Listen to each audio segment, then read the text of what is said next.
On se retrouve sur le plateau de Punchline avec Karim Zerébi, Gilles Mentré, essayiste, auteur de Démocratie, rendons le vote aux citoyens, chez Odile Jacob, avec Jeannette Beaugrave, essayiste, et Joseph Massescaron, écrivain. On est aussi en ligne avec Franck Louvrier, le maire de La Baule, le maire LR de La Baule. Bonsoir Franck Louvrier, on va venir vers vous dans un instant. On va s'intéresser aux coulisses du soutien de Nicolas Sarkozy à Emmanuel Macron. C'est la couverture de l'hebdomadaire Paris Match qui raconte par le détail comment cet accord s'est noué entre les deux hommes. On fait le point avec ces explications de Élodie Huchard et je vous passe la parole ensuite.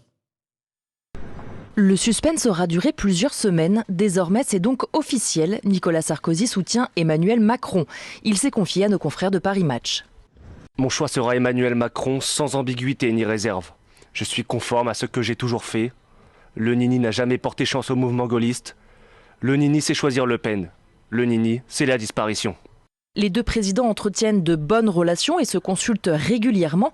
Mais au-delà d'une bonne entente, que se cache-t-il derrière ce soutien? Pas grand-chose si on en croit le président de la République.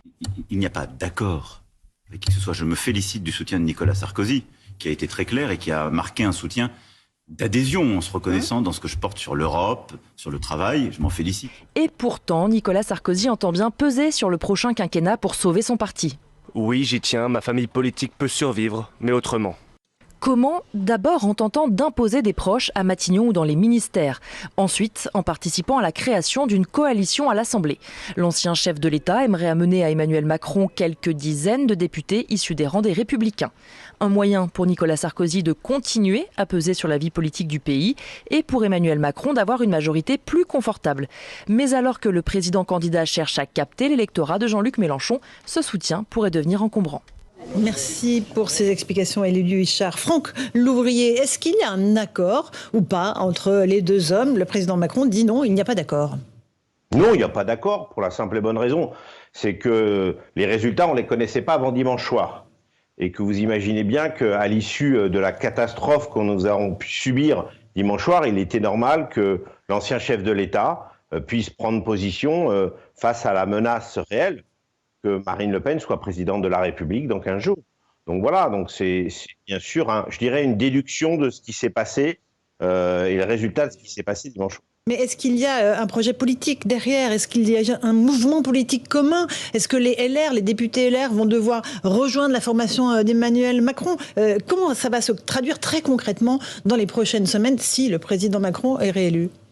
Non. Si le président Macron devait être réélu, vous imaginez bien qu'il ne peut pas agir comme il a pu agir il y a 5 ans en, je dirais, constituant un parti majoritaire qui, on l'a vu, n'a même pas eu, je dirais, été cité le soir de son premier tour.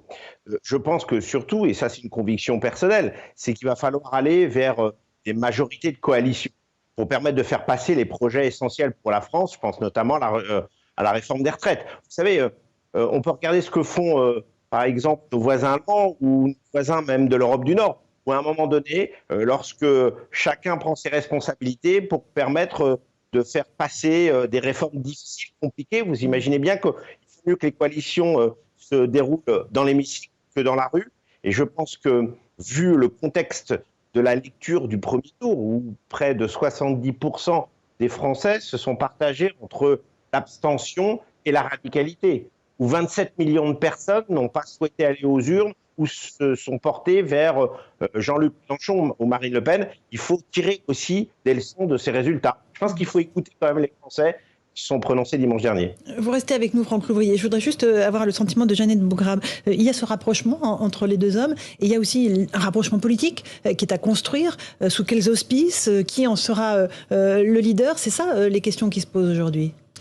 Je vous écoutais ce matin avec votre invité Bernard-Henri Lévy et il a raison, il y a des partis naissent, se développent et parfois disparaissent. Et je crois qu'effectivement, avec le résultat de l'élection présidentielle de Valérie Pécresse, il les Républicains doivent en tout cas se repenser. Voilà, mais c'est également le cas pour Europe Écologie Les Verts, le Parti Socialiste. Et on est dans une phase de reconstruction de la vie politique française. On croyait que 2017 était un accident et qu'en réalité, c'est pas le cas parce que vous avez réellement deux blocs. La seule chose qui se pose, c'est de savoir si ça va être un grand parti République en marche et sans avoir d'aspérité particulière, c'est-à-dire qu'en fait quelque chose de très monolithique, très homogène, sans diversité, où ça va être une coalition. Et je crois que ce que souhaite le président Emmanuel Macron, c'est un seul parti et qui fera passer ses réformes sans difficulté parce que c'est le système majoritaire. Gilles Montré, ça tangue chez les LR, cette prise de position de l'ancien président Nicolas Sarkozy, elle turbule beaucoup chez les députés notamment, ou chez les élus LR. Alors on comprend, on lit la stratégie et le message de Nicolas Sarkozy, c'est de dire effectivement le parti a été complètement laminé par le scrutin présidentiel. Emmanuel Macron a repris une très grande partie des idées de la droite. Il y a un programme, et la question c'est est-ce qu'on veut y participer, sachant que de toute façon en plus il ne se représentera pas, et donc avec lui construisons ce quinquennat et puis on pourra rebondir derrière, ou est-ce qu'on reste dans l'opposition? Maintenant, une fois qu'on a dit ça, il reste, et on l'a vu dans les interventions là, quand on réécoute ce qu'a dit Emmanuel Macron et ce qu'a dit Nicolas Sarkozy, on sent bien qu'ils ne disent pas la même chose en fait. Non. Nicolas Sarkozy, comme l'a répété Franck Louvrier, vise probablement une coalition gouvernementale en disant nous les LR, certains LR pourront être en soutien d'Emmanuel Macron dans une majorité présidentielle. Emmanuel Macron a répété ce matin qu'il ne croyait pas aux coalitions gouvernementales, que c'était pas l'esprit de la Ve République, qu'on était un régime présidentiel et non pas un régime parlementaire. Et donc, il propose un nouveau parti. Il propose un nouveau parti. Il a compris qu'il ne pouvait pas uniquement refaire, comme en 2017 avec En Marche, un nouveau parti plus large, dans lequel probablement il appellera ses députés LR à le rejoindre. C'est sans doute ce qu'il va annoncer samedi à Marseille. Et là, on a un problème à résoudre, parce que c'est pas la même perception des deux côtés. Ouais, Franck Louvrier, c'est ça. Les députés LR ne voudront pas se fondre, se diluer dans le macronisme. Bon, d'abord, il n'est pas question que les gens qui sont engagés à droite changent d'avis. Je pense qu'ils voudront défendre leurs idées. Les gens qui seront de droite resteront de droite et sans doute ceux qui seront de gauche resteront de gauche. Mais ce qu'il y a surtout, c'est qu'à un moment donné, je pense qu'il va falloir rassembler plus largement que ce qui a pu essayer d'être fait ces 5 dernières années. Regardez, la réforme des retraites, elle n'a pas réussi à être réalisée, alors que les prédécesseurs d'Emmanuel Macron, que ce soit François Hollande ou Nicolas Sarkozy, avaient réussi à avancer sur la réforme des retraites. Donc il va falloir sans doute remettre en jeu la recomposition politique. Et à la fois par les résultats de dimanche dernier et par le fait qu'on est dans une obligation de résultats, plus d'une obligation de moyens. Comme vous le rappeliez à juste titre, c'est la première fois qu'un président, s'il devait être réélu, aurait le compte à rebours qui commencerait de son départ le jour de son élection. Et de ce fait-là, bien sûr, ça va aussi créer des tensions en interne. C'est la raison pour laquelle je préfère que ces tensions s'expriment à un moment donné dans l'hémicycle plutôt que dans la rue. Et donc, il va falloir revoir cette composition d'une façon ou d'une autre. Alors, vous me direz, les choses ne sont pas encore calées, c'est tout à fait normal. On est à quelques jours du premier tour, on n'a pas encore franchi le deuxième, on n'est pas sûr, bien évidemment, que Emmanuel Macron soit réélu. Et de ce fait-là, je pense que les discussions, les réflexions doivent avoir lieu. D'accord. Jeannette Beaugrave, vous voulez réagir après Joseph Massescaron? Oui, juste, on ne résoudra pas en réalité les problèmes ou la fracture sociale ou les fractures sociales que connaissent la France avec uniquement des accords de partis. Et ça rejoint un peu le début de l'émission, à savoir la diabolisation de Marine Le Pen. En réalité, on n'arrive toujours pas à résoudre la question pourquoi. Pourquoi tant d'électeurs vont voter pour Marine Le Pen, sans parler d'Éric Zemmour, mais je pense que son thème de campagne sur la question du pouvoir d'achat a été crucial, et on l'a bien vu, c'était pas tant les questions d'immigration mais de pouvoir d'achat.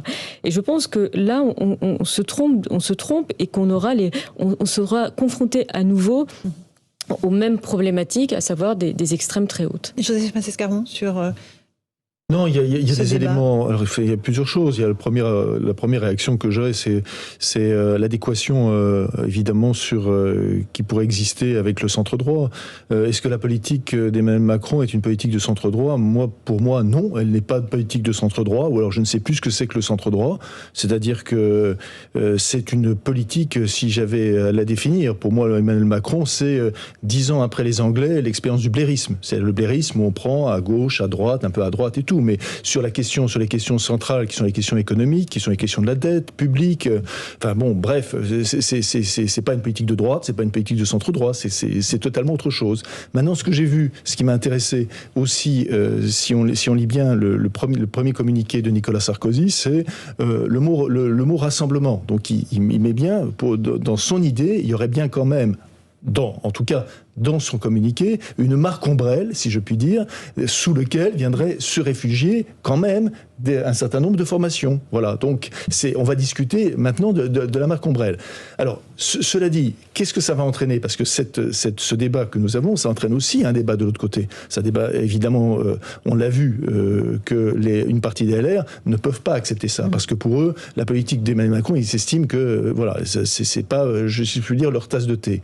Et là, on voit bien également se dessiner aussi, à l'inverse, quelle peut être la stratégie de Marine Le Pen, c'est-à-dire si, par malheur, elle était élue, évidemment, à la tête de l'État, c'est de faire appel tout de suite à un Premier ministre de droite, et de cette droite républicaine non macroniste par expérience. Un dernier mot, Franck Louvrier, il n'y a pas un risque de schisme, de déchirure du parti Les Républicains aujourd'hui ? Bon, vu l'état du résultat de dimanche soir, je pense que le choc est assez brutal. La question, c'est pas une question de parti, c'est une question de pays. C'est-à-dire, qu'est-ce qu'on veut faire comme réforme pour permettre justement d'être, je dirais, dans le leadership des pays européens et mondiaux. Et c'est là, est-ce qu'on veut avancer sur une réforme structurante ou est-ce qu'on veut rester, nous, de droite, sur le banc de touche, en laissant les choses se dérouler pendant 5 ans ? Je pense que c'est ça. Et quand vous faites de la politique, vous êtes là pour agir et pour essayer de faire avancer les choses. Bien évidemment, en privilégiant vos idées. Je ne dis pas qu'il ne faut plus être de droite ou qu'il ne faut plus être de gauche, mais je dis par contre qu'il faut avancer parce que les autres pays ne nous attendent pas dans les réformes. Et si nous, on n'est pas capable d'adopter des méthodes que les autres arrivent à adopter et que justement arrivent à avancer, on risque d'aller droit dans le mur.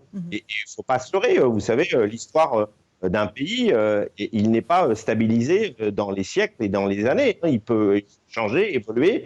On peut se retrouver dans des positions très compliquées. Donc, je pense qu'à un moment donné, cette forme de rassemblement, cette forme d'objectif commun pour permettre de faire avancer les choses, il est essentiel et c'est à nous de le construire. Oui. On ne peut pas dire on fait la chose avant avec les résultats de dimanche. Merci Franck. Un tout petit mot de Karim. Un tout petit mot de Nicolas Sarkozy et Emmanuel Macron, c'est un fait politique qui est majeur par la recomposition de notre échiquier politique. On sait très bien qu'on a affaire à 2 stratèges, Emmanuel Macron et Nicolas Sarkozy, et 2 stratèges qui font preuve d'opportunisme dans le contexte. Il y en a un qui veut peser sur l'autre et qui veut effectivement peser sur la future majorité politique pour influencer la politique, et il y en a un qui veut pas être prisonnier de cette influence-là. Donc c'est Emmanuel Macron. Donc bien sûr qu'ils veulent avancer ensemble, mais peut-être pas effectivement dans le même cadre je dirais de rapport de force. Et Emmanuel Macron fera tout pour que sa majorité ne soit pas, j'allais dire, avec une mainmise de Nicolas Sarkozy. D'où Édouard Philippe. Il va même jouer, à mon avis, entre ces hommes de droite pour qu'ils puissent s'affronter et se neutraliser, et lui jouer avec pendant les 5 ans à venir. Mais Nicolas Sarkozy voudrait, lui, peser, nommer des ministres, faire en sorte qu'il y ait l'intronisation de parlementaires, parce que, voilà, c'est un stratège politique qui veut influencer la politique du pays.